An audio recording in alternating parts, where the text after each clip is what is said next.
Zio's been hounding me since day one, and I said it wasn't gonna happen, and he said it was gonna happen, and then I said not unless it comes out on the Switch, and he's like, no, it was gonna happen, and then I said no, it was not gonna happen, but then it happened. And if you don't know already, we're talking about I just beat The Last of Us, and you're listening to the Son of a Geek podcast. Son of a geek! I'm your host, Spencer, and joining me this fine morning evening is a tone-deaf tank captain, my specialized co-host joining me today, Mr. Zio.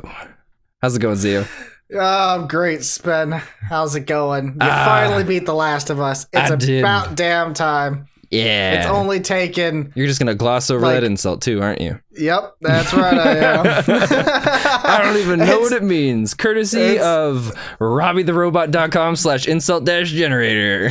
Woo! I guess it's better than anal poker. I thought that one was pretty good. But what's was. a taint, Captain? Because taint could go many different ways. Taint? So I guess here's an anatomy lesson. The taint is the spot between your ball sack and your butthole. Oh. Because it taint your balls and it taint your butt. Oh, well, I guess tone deaf kind of fits in that location then. Yeah. I mean, if I was there, I don't want to hear anything. Just be like, what was that sound? Nothing. Don't worry about it. Don't worry. I don't hear anything. Yeah, I beat The Last of Us. Nice. It was shorter than I thought it was going to be. It's a Naughty Dog game. How long did you expect it to be? They're not usually very long. The toughest part for me is I thought part of the game was spoiled for me since before I even started playing. What part did you also, think was guys, spoiled? if you haven't played The Last of Us, just stop listening to this podcast now. I'm gonna give you approximately 5 seconds to shut this down and go watch something else. Cool. All right, excellent. Now that we had that. I was told that Joel dies. Really? And so I was going through this whole Someone fake game. spoiled you? But I was told that he dies. And so at the very first time in the game, when I take over part of Ellie, or when I was controlling a little bit of Ellie, I was like, oh God, like this is the transition point. Joel's dead. I'm like, this is the transition point. He's dead. How am I supposed to keep going through these levels and pretending I don't know he's going to die? Turns out he didn't. God. He didn't. Joel is an awesome character. And that ruined the ending of the game for me.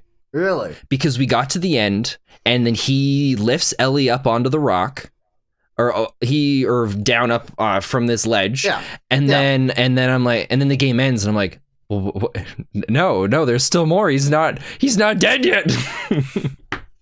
But he doesn't die. No, he doesn't die. You know, if you had seen the trailer for The Last of Us Part 2, you would know he didn't die in that. He wouldn't be dead at all, because he makes an appearance in one of the reveal trailers. Oh, does he? Yeah. I think it's the very first one. Ellie's like playing a guitar, and then Joel walks in, and he's like, hey, baby girl, when she's older or younger? Older. Really? Yeah. But I'm so confused now, because I was told that he dies, and then I found out that it wasn't, like, apparently... I think somebody was just trying to screw with you. Well, no. How much do you know about The Last of Us 2? I've seen every video and trailer. Okay, because... I think he's gonna die in the second one. Well, I've heard that in the second one, he's dead, but the only times we see him are during flashbacks. Like, he died between the events of the first and the second. See, the very first trailer of Part 2 they ever released, it was... Joel walks into a cabin, there's dead guys everywhere, Ellie is playing a guitar, and it shows like bits and pieces of Ellie fighting dudes, and he's like, hey, are you okay? And she says, I'm gonna kill every last one of them. Alright, well, now, I would have, dang it, see that's why I hate any kinds of spoilers, because I could have easily told you that you were misguided. I don't know. How many times did I try to tell you, Spen? Just play the game. I know. You're gonna love it, I promise. I know. See, the tough part too is because I was streaming this, and every time I was playing, sometimes some new people would come in and they'd be like, oh, has it happened yet? And that's what they'd throw in the chat. And then I'm sitting here, I'm like looking at this, I'm like, I'm like, oh no. So I don't know what they were talking about. How has it happened yet? Well, there's quite a few moments that could have happened, but like Yeah. I'm guessing probably the part where you think Joel dies. Yeah. So that's a pretty big moment. Like when that happens and then it cuts to later, like it's snowing and, Yeah. and you're playing as Ellie. Well, it doesn't give you any indication that Joel's alive. I didn't think he was dead, but I didn't Okay. think he was going to be in the state that he was in. Like that Yeah. was, oof. And then everything she went through over all that time, and the scene where it shows her lying down beside him while he's sleeping, it just goes to show how much she deeply cares for him, and how it makes me really think about how devastating and mentally tough that would have been for her all that time. Yeah, because that wasn't just like a couple days, that was months, because it was winter. Yeah, absolutely. And like some of my favorite parts of the game isn't necessarily the action and things like that. You actually see these two grow together through the entire game. Like, I love the small moments you have in the game. So, like, I remember in the very beginning, there's a part where Ellie tries to whistle, and Joel's like, "What are you doing?" She's like, "I'm trying to whistle." He's like, "You don't know how to whistle?" She says, "No." He's like, "Well, it's annoying. Stop it." And then towards the end of the game, she actually can whistle. Yeah, that was really cool. Like, so they have these moments where like they actually grow together and their relationship and their dynamics change through the game, and it becomes a lot more personal and you really feel for them. Yeah. Like this game does a great job at taking you on an emotional journey. Mm-hmm. Like the very first time I heard Joel thank Ellie, I was like, oh God, this is awesome. Yeah, because many times where he just says, okay, let's go, or this is the next thing, and then eventually she starts going like, what, no thanks? And that's when I realized, like, wow, yeah, he's being a total douche. And then when it finally happens, and it's just like, oh yeah. Oh. Yep. Okay, so all right, I guess top 3 moments in the game for you. I want to know about it. Top 3 moments. Well, I guess before that, what was the first time this game blew you away? That's tough. I mean, the one that really... I think the one... I don't remember what it was. There was a moment that happened before you met the two brothers. Okay. I don't remember what it was. There was something that happened before that point.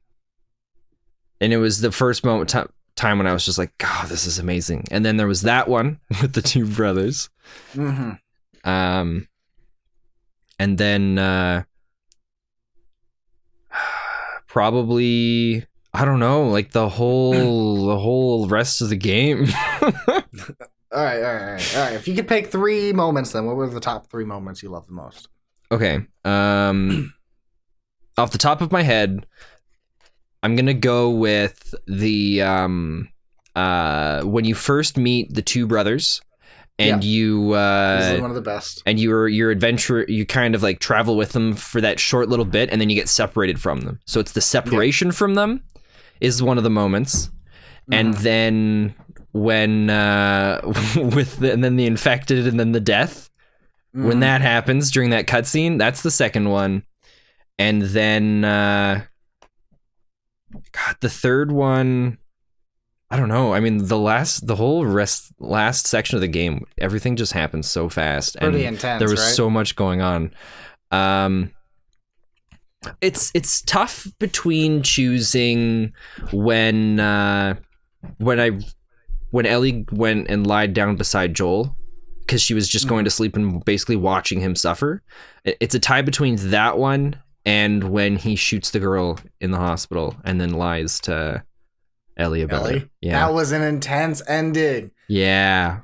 For me, I guess the top 3 moments for me was obviously the Sam and Henry, those 2 characters, their scene. Then the next one for me probably has to be when Joel tortures the guy to go find Ellie. Oh, that's right. I forgot about that. Yeah. Like those guys just trying to sneak in, he just gets him, and then when he just shoves that knife in his kneecap, like, oh, I physically cringe. I'm like, oh. And then the giraffe scene. Like, I actually took a moment and stopped with the characters and watched those giraffes for like 2 minutes. I'm like, wow, oh, really? That's it was a cool. really cool moment. Well, at the time, you got to see, I played it when it first came out. So at the time, graphically, nothing compared to The Last of Us. That's Last true. of Us was the pinnacle of graphics at the moment, especially for consoles. And it was just such a breathtaking moment, especially because you just went through hell, like literally right before that. And to get to this moment, you could have this brevity like, wow. And then when it's over, you realize this game's not going to have a happy ending. Yep.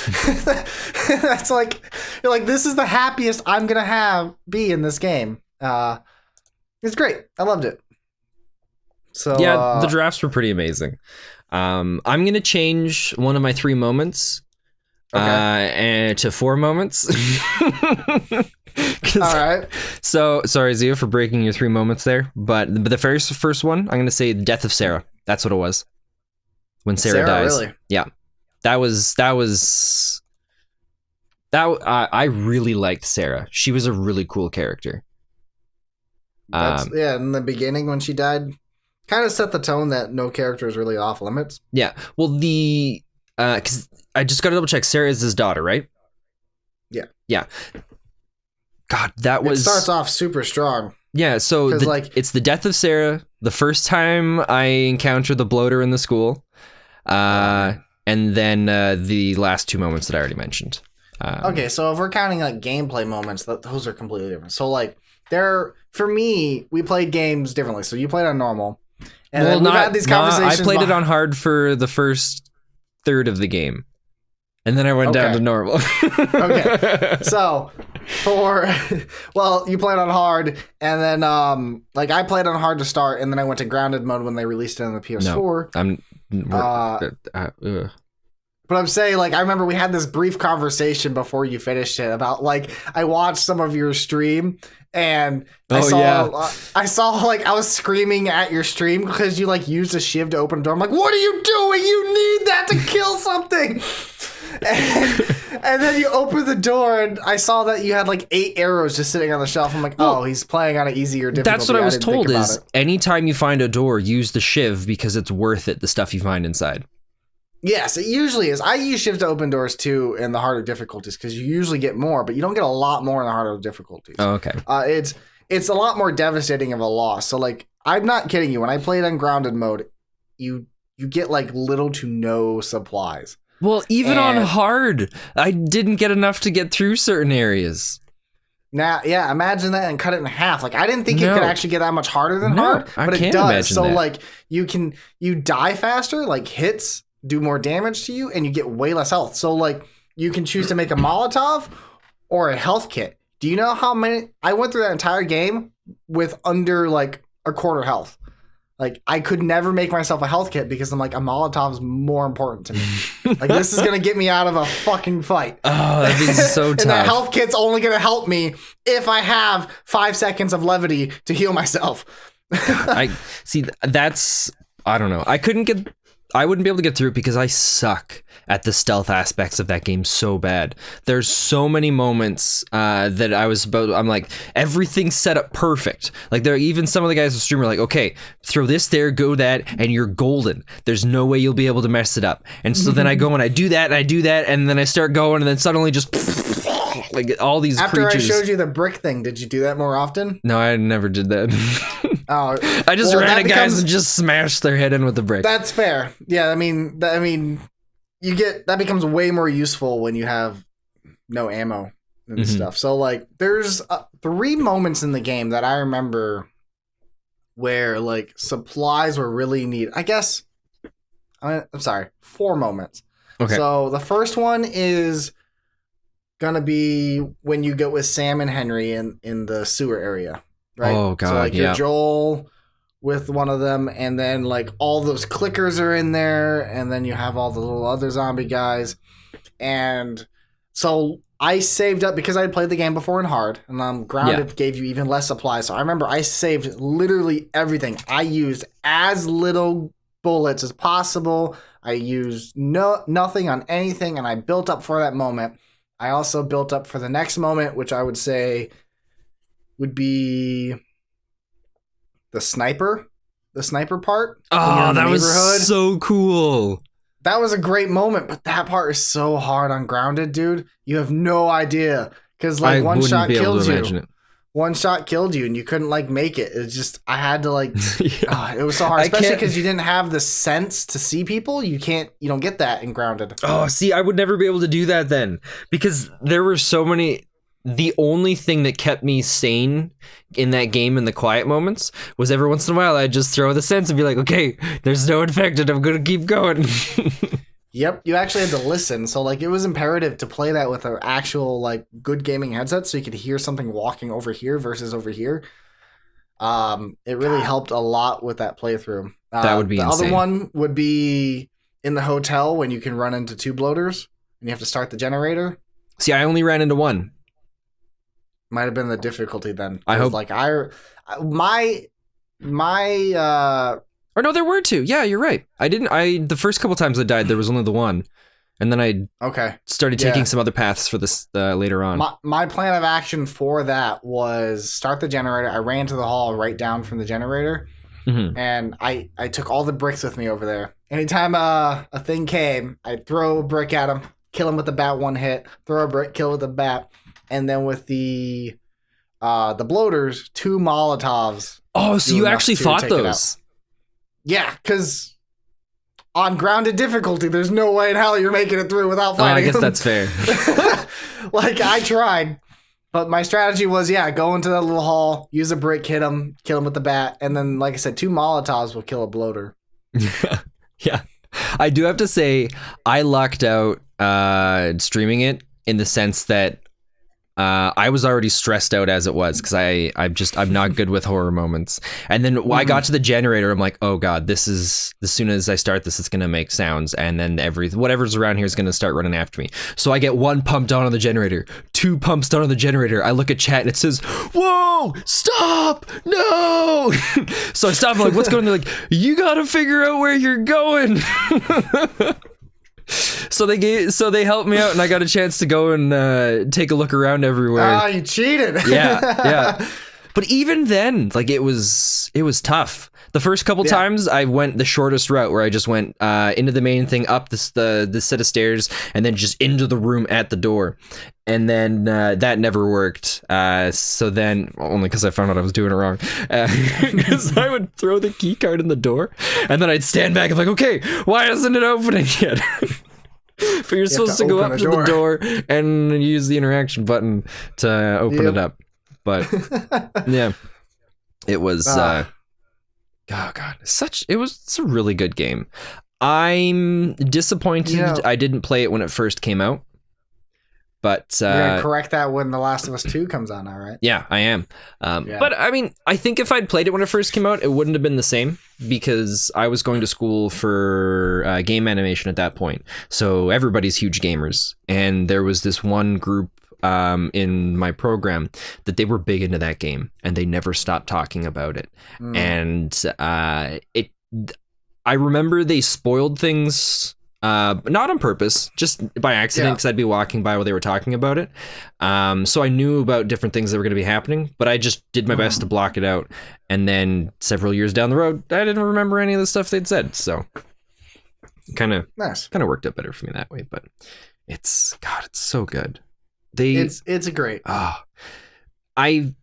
have a hard time trying to think of another game that did certain aspects as well as they did, where like the hitting you with like the atmosphere and like the mood and the settings with everything, because if there was ever the perfect roller coaster for a game, this is what it would be. It hits you with the high moments, the low moments in just perfect tandem. It's amazing. The pacing of this game is so good that it doesn't feel like it's long. It doesn't feel short. It just feels like a thrill ride the entire time. And like, there are low moments. There are moments where you don't really do anything, but those moments are actually like nice breaths of fresh air, because you just got through this intense moment itself. So like they really know how to scale it, and it really is a roller coaster. Now, I do question. I've got an argument with my buddy about this, because we play at the same time, and we're both huge gamers, and we argue about games all the time because we have different opinions. Okay. Do you think Joel is a good guy? Because my view is I think Joel's the villain. He's the bad guy in the series. Why do you say that? So, like, he made an insanely selfish decision. Ellie had the potential to be the cure to save the world. He's like, nope, I don't want to lose that. Despite this is what Ellie wanted, I don't want to do that. And he killed all these people who are trying to just do good. And he lied to Ellie about it. But it's tough. I don't think because I don't blame him, because I probably would have done the same thing. But I don't think he's the hero. He's definitely not the hero, but he's definitely not the villain in the game either. But it's tough because, I mean, he's the hero in Ellie's eyes, but he's the villain in many of the other people's eyes.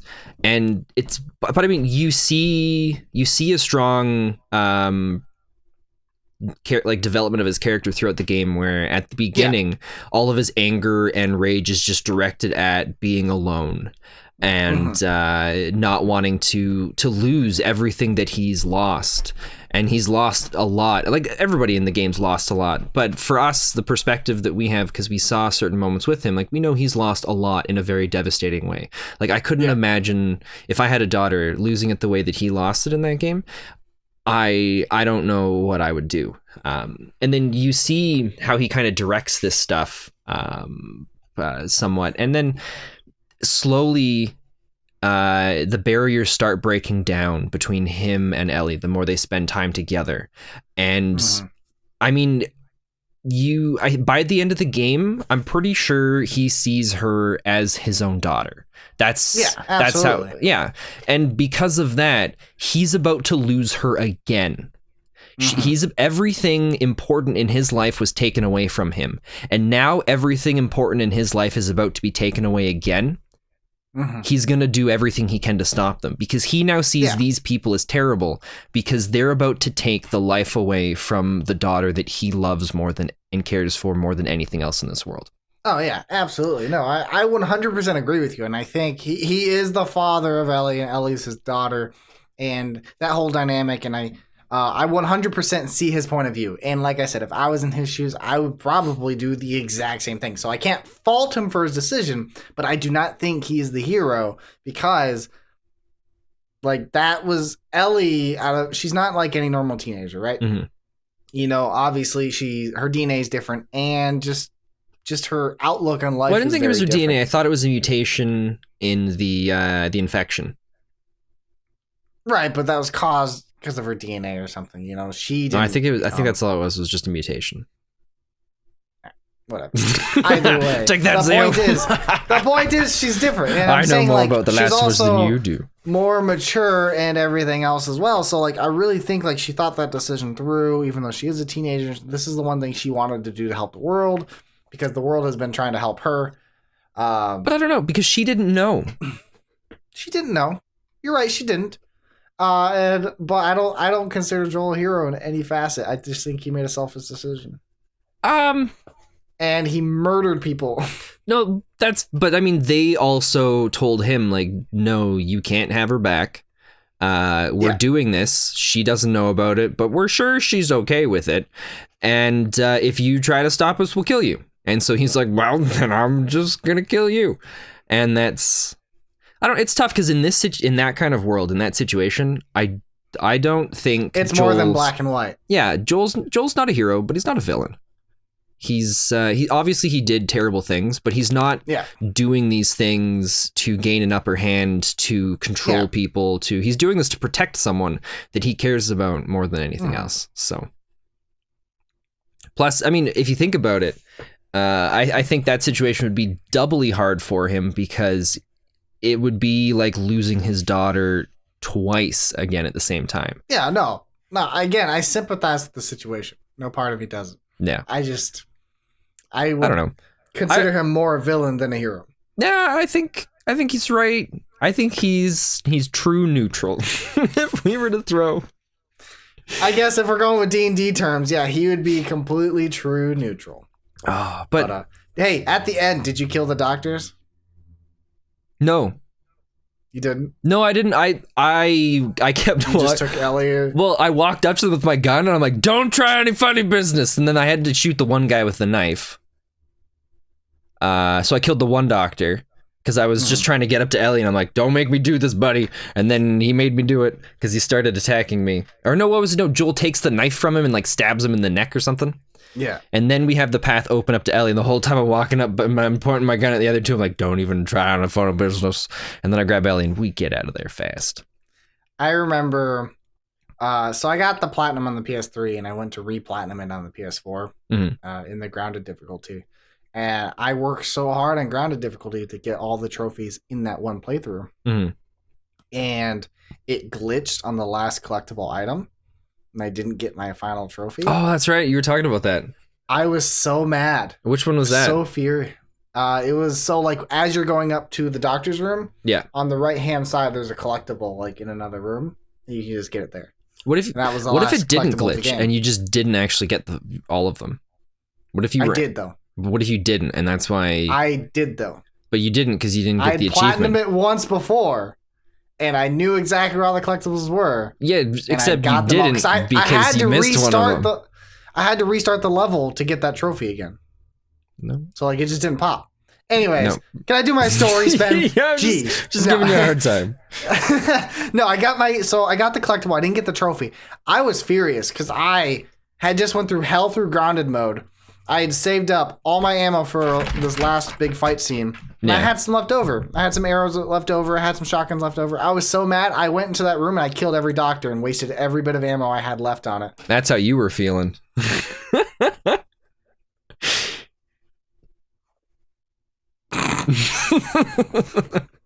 I gotta say, it still looks really good. It does, but I think that's from the remastered version.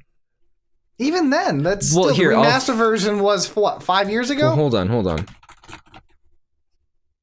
This is what he looked like before remastered. You can tell the difference. Still look pretty good. Oh my god, that's so terrifying. Yeah. No, it still looks really good, but like, yeah, the original was in 2013, 6 years ago, and then the remaster was 2014. Like, it still looks phenomenal. Like the game holds up really well. Oh yeah, and it's just a great game. Possibly looks better than some games that come out in today's age. I would agree in most aspects. Textures of like buildings at the very beginning of the game, I don't think those were updated for the remastered version. Because I remember walking around at the very start of the game, when you're in that town kind of thing, we'd be walking down a back alley and I'd look at the walls and be like, "Oh, these look like garbage." But I mean, maybe it's also because I went to school for that stuff, so I look for that stuff more often. But that's true. So about a month and a half ago, I started playing a game with a couple buddies for a channel called A Plague Tale. I love that game. Hey, you've played it then. No, I don't. I'm sorry. When I say I love that, I meant I've watched a lot about it. I've watched a lot of trailers and I watched a couple playthroughs. I want to get that game and play it. Okay, so you've seen the beginning of the game then? It reminds me a lot of The Last of Us. So I didn't like the beginning of the game in a sense that it has a lot of really good ideas, but not great execution. Don't worry, this is related to The Last of Us here. I got a way I'm tying it back into it. Where at the beginning of the game, you're going out with your. If you haven't played this game, spoilers. At the beginning of the game, the thing with the dog, where you're going with it through the forest and all those events, correct? Out of A Plague Tale? No, maybe. I must not have watched the beginning. I just watched a part where they fight a guy for the first time. She does the first kill, and then they're like, okay. Well, I don't know if I want to.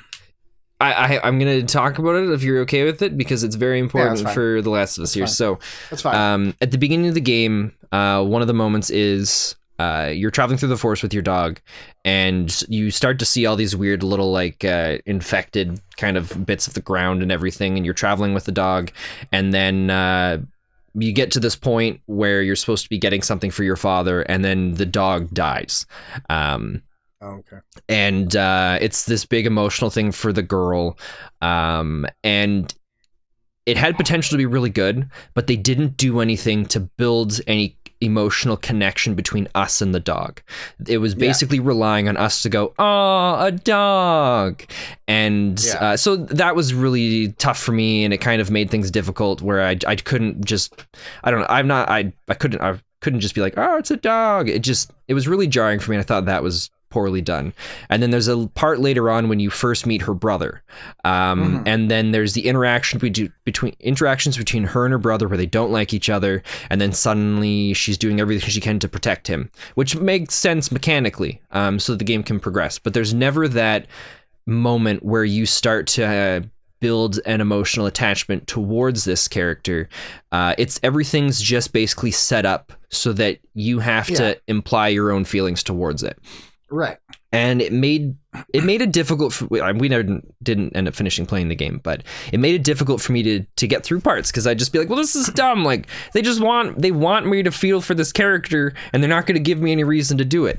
But then you get a game like The Last of Us. The Last of Us. And they put a lot of detail in those like moments in between where you naturally build this relationship. Well, plus, in moments where they couldn't, where there wasn't enough time, they found other ways to do it, where at the beginning, you are, for the very first stage of the game, his daughter. Yeah. You're playing as Sarah. So you're walking around the house, not sure what's going on. You hear little bits of dialogue from her. You're whether you know it or not, you're now building a connection to her because you are her. You were playing as her. So then once it gets to the next part where you're now playing as him and you lose her, like, you've maybe not as strong of an emotional connection if the game had been like, if there'd been more events that happened before for you to feel more for. Yeah. But you have that connection, and so when you, I just can't stop looking at his face. Just scroll up, SPEN. Just scroll up. That's what I had to do. Okay, but there's moment, like, they just do that so well, where they find ways to have you build these connections so that these moments are more dramatic and they feel very important and special. And it was genius the way they did that. It's like they added her to your party. So, like, she's a part of the game for you. She's one of the characters you get to control. Yeah. It's another character for you to grow with, and then they rip it away. Immediately. Kinda, like, I'm going to make a reference to my favorite game in the world. It's like Final Fantasy VII, where they give you this character, Aerith, and I haven't played the game yet. Spoiler. Wow, thanks to you. Okay. And you get her in the party, and not only is she in the party, but she's your healer. She's actually pretty integral to the party, especially like as battles get harder and everything. Obviously, you can play without her, but like, they make her worthwhile for the time you have her, and then they just rip it away. Who doesn't keep the healer in their party? Like, that's dumb. Yeah, well, I didn't after. Well, that's different. You had an emotional attachment that had been ripped from you, and you just couldn't. To this day, so I play Final Fantasy VII like once a year. Yeah, and I never put her in my party anymore because, like, I just can't deal with the devastation I had the very first time I played with it. So anytime I get her, I just don't touch her. I don't even interact with her. I do everything to avoid her, just so when that moment comes, I'm not like devastated. So I find ways I instantly get cure, and I give it to Cloud, and like, I just find other ways to make sure my party will be fine. Oh, that's awesome. But The Last of Us does such a great job. Like, they not only do they put you in the moment of the character so you could feel for Sarah, Joel's daughter and everything, but like, even just between Joel and Ellie, like, in the moments where they don't have to do anything, like I explained, in the beginning, she tries to whistle. Yeah. And she doesn't. And you can easily ignore that part because... Yeah, well, I didn't pick up on that until you mentioned it. Because it's a lot of it is, like, the game actually rewards you for playing it slower. Mm-hmm. So, like, I have a buddy who likes to just speed through things, and like, oh, I hit the map, I'm running to the end of the destination, let's get through the story. But, like, I'm the type of person, I'm a trophy hunter, so I slowly, like, just walked around here, made sure there's nothing there. Because of that, Ellie kind of stands still for a moment, and when you walk by her, you just have this dialogue that you can easily miss if you just took off, because she's going to stand there and have that dialogue without you, and then once you hit a certain point, she just runs to catch up to you. Yeah. And then obviously you have these extra bits of conversations you can have in certain parts of the game.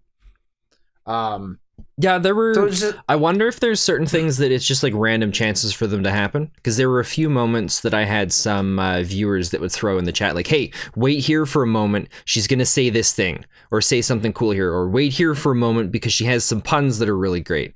And I never got the puns from her. And there were other moments where she never had those dialogue things, but then she seemed to have other ones they're that they not didn't random know. chance, but they're You just so like you have to be at the right way to. you have to be in the right spot and the right time for them to happen. So basically, if you leave Ellie behind at any point, once you hit a certain point, you're missing everything that could have happened in this moment or Mhm. in that area. And then she goes into another part where she has different moments. And so, like, if you go through that part too fast, you'll miss these things. Okay. It's almost like it's better if you kind of hang around Ellie and let her kind of guide you through the story. Then you can get everything. Okay. Well, I'll have to try that. Wow. I do plan on playing it again. I might try it out on hard again for a little bit and then bump it back down to normal. But You should do it on grounded. no, I'm not And doing then- that. No, Then, that's then garbage. you can feel the real struggle. No, I need to be able to have my special infected vision. All right. If I don't have that, I would. No, we're not gonna. But yeah, like you can easily miss things. So like but I think it's based off of invisible walls. Once you hit in a certain wall, you lose out on everything you could have gained in that moment. Okay. And it's not anything that would have really helped you in the game. It's just character building moments. No, that's fair. Makes sense.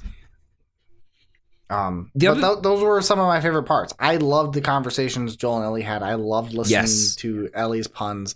I loved all the little moments in between. I actually got excited for those in between battles. Like the battles were exhilarating. They're thrilling. They're hard.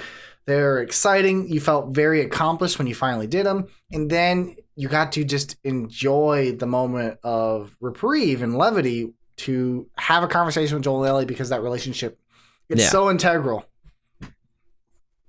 No, it's they do such a great job at placing story points and different points that because like those little stories you don't need them to understand the story, but you get them Right. and you get a little bit more understanding of their character, kind of at what point that their relationship between the two has developed, and then sometimes even about different things that are going on around in the world, and it helps just kind of it makes everything feel much more alive. And I've said Yeah. this so many times, but there's a reason that Ashley Johnson won the award for voice acting with Ellie. Like it's the same with Troy Baker. You know, they're both actually extremely talented. Troy Baker got a little more recognition. He's a little more popular. But yeah, no, Ashley Johnson, she's phenomenal. The two of them together are just amazing. yes. It truly couldn't have been like better casting for those characters. And I still think out of everything they did with that game, the one part that stands out to me as the strongest is a combination. I guess in the sense it's two things, but number one, it's the pacing, the pacing of the game, and then the second one is anytime there's ever like you always have like the really good moments, and then usually there's a really low moment after that, but it doesn't matter what happens, what's taken away, there's always something in that low moment that's still gained. So there's never a moment where you feel like you've lost everything. It's always like, holy crap, this is terrible. I feel like garbage, but there's still this. Yeah. So in every moment, you still get that little bit of progression. And that's what kind of, it's what makes, it's what makes it's fantastic. And I think part of the reason why I struggle with a lot of horror games is they don't know how to do that balance where, but I mean, horror games are obviously different too. This is more of a story driven game, but it's just very always like terrible, devastating things just to scare the crap out of you. And in this one, there are moments where there are terrible, devastating things to scare the crap out of you, but you still, out of those moments, get something important and crucial, whether it's you've made it through to the next location, or you've learned a bit of information about some other characters that lets you progress farther. It's just, there's always something there. There's always a silver lining. And you know, The Last of Us is what, like, I've always loved Naughty Dog. Mhm. The Uncharted series is one of my favorite series of all times. But The Last of Us cemented Naughty Dog as like my favorite studio, just because I honestly, and I will argue that I firmly believe that Naughty Dog cannot make a bad game. They're just so good. Every game they make is I think just you so talked great. about this before. Yeah. Yeah. I'm pretty sure I have. What games have they made? I thought Crash there was Bandicoot. I guess I don't Made. remember hearing anything about Jak, like the Jak games. That Those were bad. are revered pretty well. Like a lot of people love those games. Yeah. They have great reviews from what I understand. A lot of people liked them. Yeah, I think we talked about this before, and then I looked up all the games, and then I couldn't find one that really stood out as being a bad one. So Yeah, Naughty Dog makes great games. They focus on the story, and then they always push the envelope for the next game. They always like make it bigger and better than what they could. Just like Uncharted 4. Like a lot of people were really worried about Uncharted 4 because amazing. Amy Hennig wasn't with the studio anymore, and she was the main writer for the series. but they did a But fantastic job. They did great because the director of the game was actually one of the main writers for Uncharted 2. Yeah. Well, I think So he played a pretty heavy role into Uncharted 4. And Uncharted 4, like, it's the best one. It's so good. I almost think that's what made Uncharted 4 so fantastic is she The had Last all of this Us? stuff that not The Last of Us, but she did think such The a Last of Us fantastic played a heavy job role. on the other games and had a Yeah. whole bunch of the stuff set up. And by the sounds of it, when she left, she had done a little bit of work on it. Yeah, I think she actually wrote a good portion of the script. So And you had the combination of everything left that at she that did, plus I don't Yeah. remember the new person that came in, but they had a great track record as well. And all he this, he was the director of The Last of Us and Neil Druckmann. So he was the director of The Last of Us, but he was also one of the writers, and he was on the team for Uncharted 2, which is regarded to be the best one. yeah. Well, no, Uncharted 4 is the best one. Only, although- Until Uncharted 4 was what I'm saying. Uncharted 2 was the best. but it's tough though. Uncharted 4 is my favorite one because of how they started and ended the game. But had I never played an Uncharted game before, it wouldn't have had the same effect for me. Right. Because I'd played the other three, it was like, oh, it was amazing. Yeah, it made it that much better because, I mean, it was just, you grew with the characters and everything. So, like, everything felt great. But Uncharted 2, just, I think, as a mechanical game, I think is the best. Like, pacing and everything, I think Uncharted 2 I don't know, it's been a long, I'll have to go back and play that one again. You have to, because it starts off on an extremely high note, ends on a high note, and in between, it's just so good. Because I think the third one, or no, wow, it's actually been a very long time since I played them. Because I played Uncharted 4 like late. It was like a year or two after it came out. We should do a podcast, a series. We should do a podcast series where we play through the Uncharteds and talk about them for each podcast. Oh, you mean very similar to that series you wanted to do where we do like a video game book club? Yeah, kind of like that. But Oh, I think that'd be a lot of fun. But it'd be great. we're running out of time here for the podcast. We are. Okay, so anything I else want to talk to you. Oh, go for I it. want to talk to you about part 2 then. So, like, since you've beaten The Last of Us now, part 2. I think Joel's going to die. I don't think he is dead. I think the game, but I think he's going to die in the game. From what I heard, I think he's dead. And like at the start of the game, he is dead. But there are moments we see him, and it's all flashbacks and things that have happened between 1 and 2. Because those are the rumors that I've heard. So here's what I think, though. Yeah, I think Ellie gets a girlfriend because they do show this one scene where she's dancing with a girl. And then I think she gets a girlfriend, and that girlfriend dies, and that's what causes her to have revenge and hunt them down. And I think Joel chases her, and then Joel dies saving her, because from what Neil Druckmann says, like, this is a revenge story. So I think he's gonna die trying to save her, and then she's gonna go insane and just murder everything. I'm gonna further your theory and say that she, at the start of the game, they're living in some sort of colony or something. They've met a group of people. They go back to Joel's brother's colony. I'm gonna say it's not that colony. I'm gonna say it's a different colony. I'm pretty confident it's that colony. Well, I'm gonna hope it's a different one because it ruins my theory here. Although it doesn't really. I think that they're gonna be in a colony and she's gonna fall in love with someone, just like you said. But then something's gonna happen in that colony where they start to realize how something is not going right, and then she goes on a rampage and then making it okay that everybody's there is dead. But also, do you think Ellie finds out about Joel's lie? Oh, for sure. There's no way that she's not going to. I whether she finds out about it from him or after the fact that he's gone, or after he's dead and later on, and she just learns about it just because she explores the world or whatever and comes across these things. But or she never finds out that he was lying, because turns out he was lying but also telling the truth, but didn't know he was telling the truth. He thought he was lying. I think they're definitely going to talk about it. I kind of hope they don't. No, I think it's something that's very big. And because he lied about it, if I was writing a story, there's no way off the top of my head that I would let him die first before her finding out. I'm going to say she's going to find out about it while he's alive. It's going to cause some sort of rift between them. And then after that, before they get a chance to make up with each other, that's when Joel dies. Yep. Yeah. I mean, that's classic. Classic comedy. Classic comedy, yep. The next game's a comedy. Oh, yeah. But I'm very interested to see what happens. I'm very curious. Oh, important question. Is there... How much DLC is there for The Last of Us?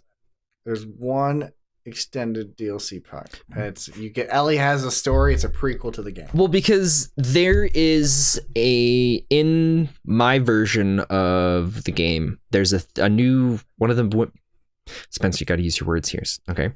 There's an option in the menu that lets me play a story that says is happening during the same timeline of the events of The Last of Us.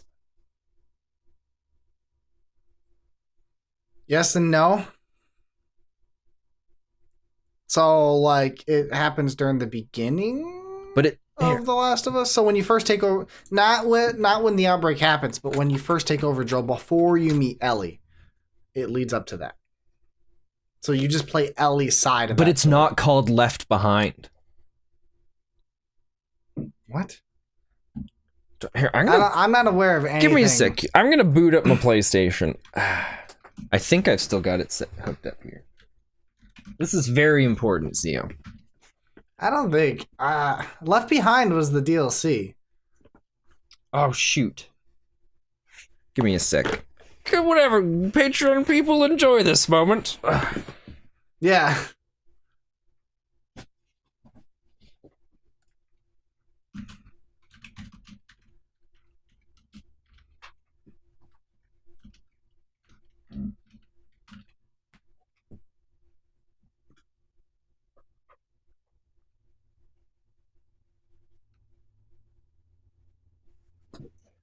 Yeah, SPEN. It's Left Behind. There is no other. Are you sure? Positive. What if you're wrong? If I'm wrong, I will admit Final Fantasy VII is a terrible game. I'm just gonna click that and switch over here and see if it's working. But yeah, no, it's Left Behind was the DLC. Your face isn't up on the screen right now. Sorry, Zio. I'm so offended. It's not working. Refresh. I might just crash everything. Okay. Come on, baby. Work for me. Okay. It's not showing up on that, but I've got it where I need it now, so I'll jump back down to... Okay, so yeah, no, Left Behind is the DLC for The Last of Us. Well... But like I said, it's Ellie's side of the story up until she meets Joel. But that's not what it says in the main menu. I think you just misunderstood it. Well, give me a sec here. I've almost got it up. I mean, there's New Game Plus. No, it's not that. What does New Game Plus do? You just get to keep your stuff, I think. Okay. Ooh, I should... Oh, man. I should play through the easiest difficulty, build up all my gear, and then New Game Plus onto the... It won't work. You can only New Game Plus onto the same difficulty. Really? Or lower. So, like, if you did it on hard, you can New Game Plus onto easy. That sucks. Oh, it is just called Left Behind. Yeah. It's this play a side story set during the events of The Last of Us. Yeah. Like I said, Dang during it. the events, it's I was just it's gonna be literally like, just oh, the Zio, part- we get to play something about The Last of Us you haven't played. But no, we don't get to do that. But Left Behind's really good. It's really good. You get to Ellie tells you the story, tells Joel the story, like through the game. Oh, about her that's really friend, cool. About her friend Riley, and Well, then 'cause- you play that story. At the end of The Last of Us, we learned... Oh wait, okay. Sorry, correction. So it's not just that part. Okay, so it's half that part where Ellie's story up to meeting Joel, and the other half is while Joel is sick. It's the months in between. Oh! So it's you play as Ellie the months in between while Joel is sick. That's cool. And then you flash back to that moment when she's with Riley. Cool. Because I think there were 2 names that she said I was unfamiliar with. There was a moment when she talked about characters or people that she'd lost before. Yeah. Yeah, so that'll be interesting. Oh. Yeah, it's a nice short little playthrough. That one thing they do mechanically that I really like, and I hope they do in The Last of Us Part 2 is this is where we talked about D&D before, where I wanted to like co-DM, and we had basically two groups that you have to fight at the same time, Mm-hmm. but then they're fighting each other while they're fighting you. Yeah. The Last of Us, the DLC does that. So like you get a group of like fireflies who fight clickers while they're fighting you at the same time. Well, I think there's been... I guess there hasn't really been... This was a first. It's all just been one or the other. They made a big deal about it, and they actually get that in this game, and it's really cool. Oh, it's awesome. Well, I'm looking forward to playing it. Me too. When I finish in The a few Last of days, Us... in a few days, they're actually releasing a playable demo for TGS. Ooh. That'll be good. So I'm really excited to see that. Yeah, I've got plans to play the DLC, but I wanted to have a break between the game and the DLC, just so that there was no way I'd burn myself out on it. So I'm playing through a Hat in Time right now, and then it's back to The Last of Us. a nice, you should just do it nice right away, little 'cause fun. It's only like an hour and a half. Well, that's okay. I'm totally fine with that. I wanted something nice and cheerful and cartoony in between it. So see how that goes. But that's pretty much all the time we have for the podcast. Yep. Thanks for listening, everyone. Here, we'll just come back down to these beautiful things. There we go. Oh, yeah. Oh, beautiful. Well, this went on a little longer than I had anticipated. Like 6 minutes That's all longer. right. That's all right. Yeah, no big deal. You'll get over it. I will. Yeah. I won't cry about it. All right, well, thanks for hanging out with the podcast. It was awesome. Glad you finally finished The Last of Us. Yeah, it was pretty good. I liked it. It was. I was happy I finished it. And funny thing, as soon as I finished the game of The Last of Us, there was a couple people in chat on stream, and they're like, "Oh, that's awesome! You gonna play it through again on a harder difficulty?" I'm like, "No, I'm playing a different game for a bit, and then we'll play the DLC." And so then, while I was launching the other game, everybody in chat was just gone. They were like, "Well, he's not playing The Last of Us. We want nothing to do with him anymore." You thought they liked you, SPEN. I thought they liked me, but they liked the game. That's fair. That's awesome. I'm glad you played it. I'm glad you enjoyed it. Can't wait for part 2. That's gonna Then suck. when it comes out, we can play it. It's not gonna suck. Oh, it's gonna be the worst. Nope. Last of Us Part 2, more like Last of Us Part Poo. Oh, got him. Got him good. Thanks for listening, everybody. We're gonna end on that terrible joke. Woo!